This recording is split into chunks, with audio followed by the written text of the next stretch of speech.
Seduced by easy money, Tracy Edwards was at the gates of hell. An impromptu photo shoot was the perfect setting for him to see the face of one of history's most vicious killers. Was to drill holes through the bone, through the skull organs. Yes. What did you inject into the hole? What did it appear to you he was doing with his head? What was he trying to do? Like he was listening to my heart, because at a point he told me he was going to eat my heart. Tracy had no idea, but he was locked in the place where Jeffrey Dahmer unleashed his most horrible desires, the apartment that became a piece of hell on earth. First of all, it seemed like a normal apartment. When we got inside, he turned out burglar alarms. I asked him why. First, it was a foul odor. That strong smell wasn't from a rotten pipe. It was from the human remains Dahmer was keeping on the premises.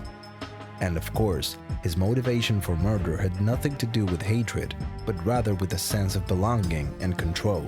As my obsession grew, I was saving body parts such as skulls and skeletons. Dahmer's depravity was something that shocked everyone. His crimes were incredibly sadistic. However, a confession against him during the trial would prove that there was still a sliver of humanity in his being. This has never been a case of trying to get free. I didn't ever want freedom. Frankly, I wanted death for myself. From the moment he was captured by the police, Jeffrey Dahmer understood that his reign of evil was over. The horrors he had committed haunted him, and that's why he knew it wasn't worthwhile to try to prove his innocence. In fact, he would confess from prison that he had no thoughts of freedom in his mind, and even that if he went out into the world again, he would still be hurting people. If you were out on the street now, would you still be committing the crimes? Probably. If this hadn't happened, there's no doubt I probably would be. I can't think of anything that would have stopped me. The thing is, Dahmer never tried to hide his desires. That need to have power and control over people was something that was always on his mind. One minute he's like nice, and then he was telling he didn't want people to leave him or abandon him. The sleazy assassin took his ambitions much further. For him, it wasn't good enough to be with his victims and then just end their lives. He wanted to keep them as a kind of trophy.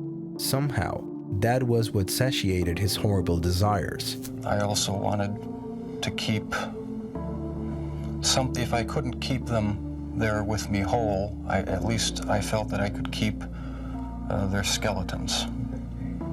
And I even went so far as planning on setting up an altar with the 10 different skulls and skeletons. However, just as every story has an ending, Jeff's had to end too. Thanks to Tracy Edwards' courageous actions, the sadistic killer was finally caught by the police. The young man took advantage of a moment of distraction by Dahmer to make a risky escape that saved his life. I just seized the opportunity. I said, well, at least I'm going to die trying. I'm not just going to sit here, you know. What'd you do, son? I hit him and I ran towards the door, and he was right there, tried to grab me, get me back in there. Edwards would go down as a hero in this whole story. Without his bravery, Dahmer would probably have continued committing the horrific murders with which he terrorized the entire US. His life would eventually end in jail, not by capital punishment, but at the hands of another prisoner.